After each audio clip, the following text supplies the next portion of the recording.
Alors, on va parler effectivement des profils d'entrepreneurs. Arnaud Chéniaud, donc, qui est responsable relations publiques du Nouma.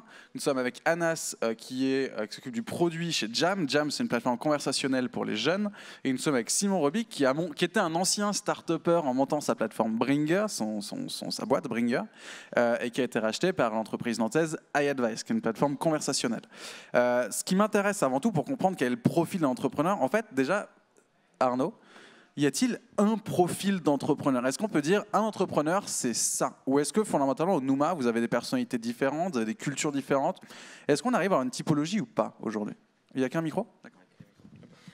Alors dans l'étude qu'on a réalisée auprès des 375 start-upers, on s'est quand même rendu compte d'une chose, c'est que si on doit dresser un profil, en tout cas biologique, de l'entrepreneur, c'est plutôt un mâle, geek, de 20 à 24 ans à peu près, CSP+, avec un contexte familial plutôt CSP+, grande école, beaucoup d'HEC, beaucoup de SCP, nous on rencontre beaucoup de ces profils-là, alors que les candidatures sont ouvertes à tous, mais on a plutôt ce type de gens qui viennent nous voir, et avec une ambition qui est celle de changer le monde, oui, on l'entend tout le temps, mais ils ne sont pas forcément là pour gagner beaucoup d'argent, ils sont là pour une question de challenge.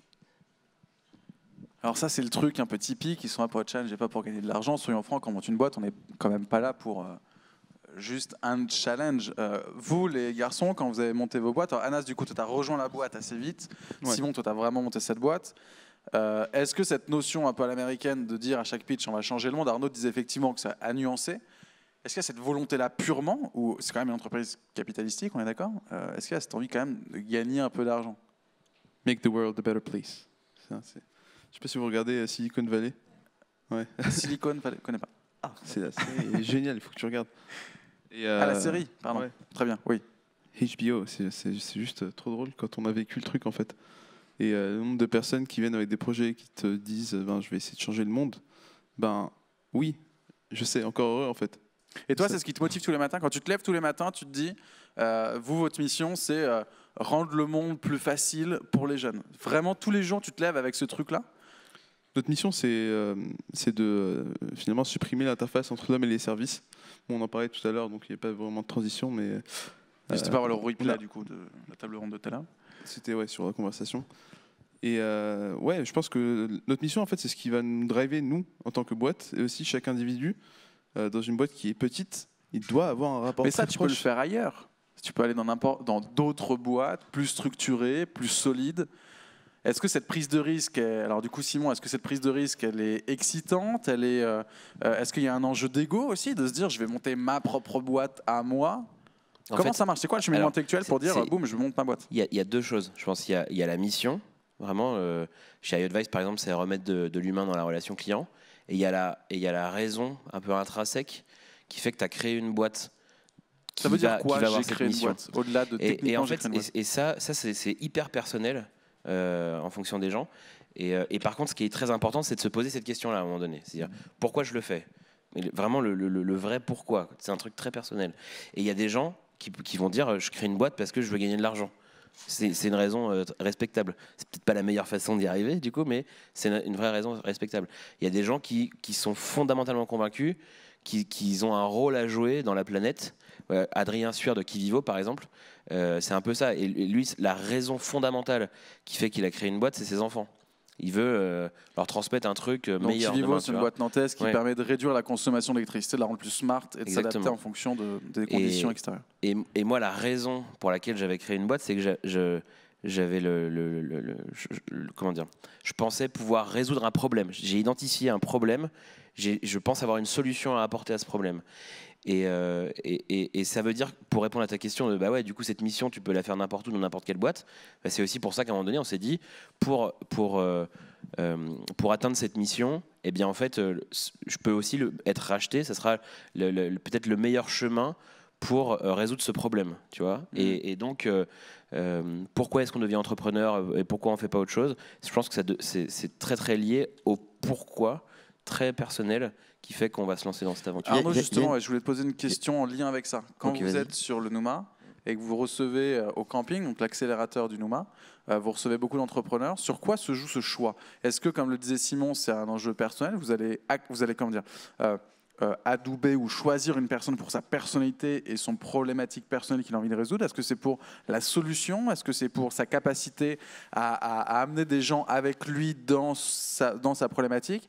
Est-ce que vous avez des critères, des leviers? Comment ça marche? C'est très complexe, c'est très personnel. Et puis il y a aussi du coup la question de quand vous dites non, ou pour un start-upper en tout cas, un échec est vécu de façon hyper personnelle. Donc, comment vous faites pour un peu gérer ça? Parce que c'est complexe. Déjà, pour donner quelques chiffres sur le programme d'accélération, on reçoit à peu près 650 candidatures. Et on prend la saison dernière, on a pris 17 startups. Sur cette nouvelle saison qui va débuter le 20 juin, on va prendre 10 startups. Donc la sélection, elle est Pourquoi ce choix de réduire tout d'un coup l'accompagnement? Pour pouvoir se concentrer sur un programme qui soit sanctuariser un peu, si vous voulez, ce programme avec une dizaine simplement de start-upers, pouvoir leur proposer des mentors qui soient plus ciblés, pouvoir créer une relation avec ces mentors-là. C'est compliqué quand vous avez un badge de 30, 40, 50 start-upers et la relation que vous allez engager entre eux et les personnes, les experts, les mentors que vous allez mettre avec eux va être beaucoup plus difficile à gérer et ça va pas forcément être unique. Moi, j'ai des exemples assez fantastiques de moments où, par exemple, j'en ai un en tête, où on avait un soir, j'avais invité Paulin de Menton de Drivey à venir, et il avait choisi de passer un temps avec 3 start-upers en particulier qu'on lui avait proposé. On avait fermé l'espace de coworking, l'espace de coworking était fermé le soir, et on s'est retrouvé à bouffer des sushis et à discuter, et j'ai dû les virer à 11h30, parce que sinon il s'accrochait à la table. Et cette relation particulière, après derrière il les a accompagnés, cette relation particulière elle se fait qu'avec quelques-uns. Mais le sujet il est moins sur les chiffres de Nouma. Ce que je veux dire par là, c'est que les start-upers, c'est la question, elle est comment est-ce qu'on sélectionne ces gens-là. Aujourd'hui, dans ce que j'ai vu et dans les jurys auxquels j'ai participé, les clés qui vous donneraient accès à des programmes d'accélération, c'est quoi? C'est d'être sur un marché où on définit un potentiel, c'est d'être sur une structure où déjà vous avez une forme de MVP, que ce soit un service ou un produit, c'est d'être avec souvent un CTO déjà, parce que si vous avez... Une personne technique. Voilà, une personne technique, parce que sinon ça reste du rêve, et c'est associé à l'idée de MVP, d'avoir un premier début de projet, et avoir une capacité, et ça c'est assez subtil, capacité à pivoter. Moi je vois beaucoup de gens, de start-upers qui viennent avec des convictions, c'est important, parce que c'est ce qui donne l'ambition, mais quand ces convictions elles deviennent un comportement obtus, et on ne se donne pas la capacité d'écouter ou de se dire ok en fait je laisse la porte à la possibilité que le projet que j'avais imaginé c'est pas le bon. Et peut-être qu'il va falloir le faire pivoter pour passer à autre chose. Cette capacité-là, elle est intrinsèque, elle est culturelle presque. Je peux apporter par rapport aux histoires de pivot. Moi, je vais partir aussi, pas de souci. Vas-y. Si tu veux, je te laisse. Non, vas-y, pas de souci. C'est juste, une super question, mais c'est pas grave. J'en profite qu'on est sur le thème du pivot, parce que je sens que tu vas parler d'autre chose, j'imagine. Pivot, en fait, on est hyper reconnaissant, nous, chez Jam, de l'expérience qu'on a eue au Nouma.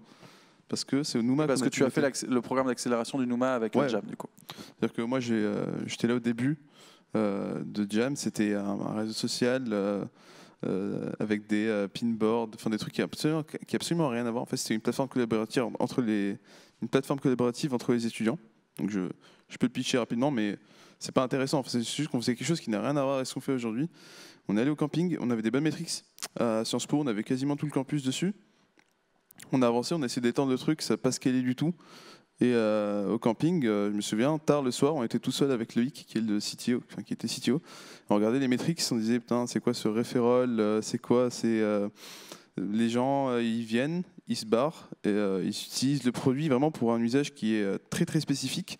Et le contenu qu'ils aiment, c'est celui qu'on a posté nous dans la team. Donc une plateforme collaborative, ça marche pas. Je me souviens très bien de cette soirée, c'était au camping, et ça a transformé la boîte. Parce qu'après, on a fait un pivot complètement spontanément, quoi. C'est vachement marrant cette sorte de pivot. Il y a un start-upper qui s'appelle François de Workies, qui m'expliquait que dans la tendance, dans la manière de comment on arrive au pivot, en fait, ils tournent autour. Et il y a beaucoup de nuits blanches où ils se disent mais ils n'arrivent pas à casser la pierre. Et plein d'idées, ça dure à peu près 2 ou 3 mois, et plein d'idées qui arrivent, plein de tendances, le fait d'aller regarder les datas, le fait d'aller discuter avec les users. Et à un moment, ça tombe comme une évidence. Et c'est assez, dans la manière dont il me l'expliquait, c'est un peu comme, c'est un vrai moment d'inspiration. Ouais. Et donc c'est culturel, je pense que c'est très culturel. Ce qui est hyper intéressant dans la discussion que vous venez d'avoir, c'est qu'on se rend compte que finalement, et puis on le disait un peu tout à l'heure, c'est hyper personnel. Je me souviens d'une cours, on était il y a quelques jours avec Alexandre Malge, le fondateur de Melty, où il disait, voilà, j'ai vécu des soucis dans ma boîte absolument énormes parce que j'ai une levée de fonds qui s'est pas faite, qui s'est faite, qui machin. Et en fait, aujourd'hui, j'ai perdu 10 ans de ma vie parce que vraiment, je suis fatigué humainement. Et ça me pose la question de savoir, cette histoire de pivot où on dort pas la nuit pendant 3 mois, on essaye de trouver une solution. Est-ce que tout le monde est entrepreneur? Parce qu'il y a quand même ce côté de se dire aujourd'hui, bah tiens, tu vois, il y a un peu cette réponse facile qu'on peut avoir. Tiens, bah vous n'aimez pas votre boulot, vous voulez faire grève, et bah non, montez votre boîte. Waouh, c'est pas la solution unique non plus, on l'entend beaucoup. J'aimerais qu'on en parle de ça. C'est pas évident monter une boîte. Est-ce que tout le monde peut monter une boîte aujourd'hui? Parce que techniquement, oui. Ouais. Maintenant, dans les faits, vraiment, est-ce que tout le monde peut monter une boîte? Bah, je pense que tu l'as bien dit, c'est un truc assez personnel. Il y a, c'est cool en ce moment des start-upers, quoi, tu vois. Et il y a plein de gens qui, à peine sortis d'école, voire même pendant leurs études, abandonnent un peu le truc et disent je vais monter une boîte parce que c'est ce qu'il faut faire maintenant, j'ai une idée géniale. Et je pense que... D'ailleurs, on dit j'ai une idée géniale, on dit pas j'ai un problème génial. Ouais, voilà, c'est ça. Et pour résoudre le problème, j'ai une idée géniale. Et ça, on en voit beaucoup. Et après tout, pourquoi pas, ils vont apprendre des trucs et tout, mais je pense pas qu'ils le fassent du coup pour des raisons fondamentales, encore une fois, qui sont les bonnes. Et donc, je suis pas sûr qu'ils supporteraient ce genre de moment hyper compliqué où tu es au fond du trou, tu sais pas comment tu vas payer les gars demain, et ton projet il décolle pas comme tu veux, et tu es obligé de complètement repartir d'une page blanche. Et si tu le fais pas parce que tu as une vraie conviction, tu crois à ça plus que tout, tu supporteras pas ça, alors que n'importe quel entrepreneur va passer par ce genre de moment à un moment donné, quoi. Voilà. Toi, c'est intéressant parce que tu as été racheté. Ça se joue aussi sur l'ego, là, à un moment donné, de se dire ma boîte est rachetée. Est-ce que c'est-à-dire que moi, je suis racheté? Est-ce que ça veut dire... Comment ça s'est passé? C'est quoi la question que tu as eue quand tu as eu cette possibilité de pouvoir vendre ta boîte? Et du coup, parce que maintenant, tu n'es plus start-upper, ou peut-être... Bon, comment ça se passe aujourd'hui? Est-ce que tu te sens... Est-ce que finalement tu te dis finalement j'aurais pu mettre une lettre de candidature chez Advice dès le départ et puis ça aurait été très bien comme ça? En fait, la clé, c'est, je vais peut-être passer 20 minutes à dire la même chose, mais la clé c'est Il reste plus que 5 minutes, ça va aller. Pourquoi est-ce que tu fais ça? Moi, j'ai pas monté une boîte pour être mon propre patron. J'ai pas monté une boîte pour le côté, le titre, le statut, tu vois. Je l'ai monté parce que je voulais résoudre un problème. Et donc, quand tu es au clair avec toi-même là-dessus, après tu prends les bonnes décisions en fonction de ce truc-là au départ, quoi. Et donc le fait d'intégrer une structure plus importante, pour moi, c'était la meilleure chose à faire pour résoudre le problème que j'avais identifié. Donc l'ego, tout ça, c'était absolument pas le sujet. C'est plus des moyens, après, du coup. Après, il y a des gens, tu vois, qui montent une boîte parce qu'ils veulent être leur propre patron et ils supporteront pas un rachat, tu vois, ça marchera pas, quoi. Je vais confirmer ce que dit Simon. Et moi, j'ai pas monté une start-up, j'ai monté une société qui s'appelle Intuiti, et en parallèle de mes activités sur Noma. Et en fait, je me souviens d'un débat qu'on avait eu avec des start-upers. Moi, je suis un vieux. Hein. La boîte Intuiti, ça a 12 ans maintenant. Et quand on a monté Intuiti, et quand on a la dynamique qu'on a donnée à Intuiti, c'est une dynamique qui était quasiment une dynamique familiale. C'est-à-dire qu'en fait, j'ai créé mon boulot. J'ai voulu, à travers cette création de boulot, amener des gens que j'estimais dans l'aventure. Et tu as créé ta famille, du coup. Et j'ai créé ma famille. Et c'est vraiment ça. J'ai créé ma famille avec les gens avec qui je voulais bosser. Donc, je suis pas riche. Parce qu'en parallèle de ça, j'ai d'autres potes qui ont monté des startups, qui font des cartons.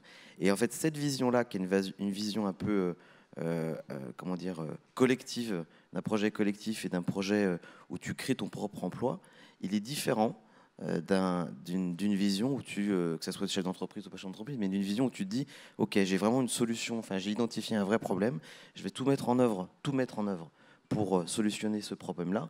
Et les gens et les profils que je vais recruter, ce sont des personnes qui sont dédiées uniquement à ce problème-là, avec l'ambition peut-être de vendre derrière. Mais c'est pas le même projet. Et je crois qu'il y a 2 types de structures, il y a 2 types de patrons aujourd'hui, et je parle pas des patrons de CAC 40 qui sont souvent des technocrates brillants, mais des technocrates. Voilà. Dans les entrepreneurs, je pense qu'il y a ces 2 types-là. Il y a des gens qui vont créer un projet de vie, et il y a des gens qui vont créer un tremplin pour ensuite autre chose, avec cette idée soit de vendre, soit de revendre, soit d'ambition internationale. Eh bien, ce sera le mot de la fin.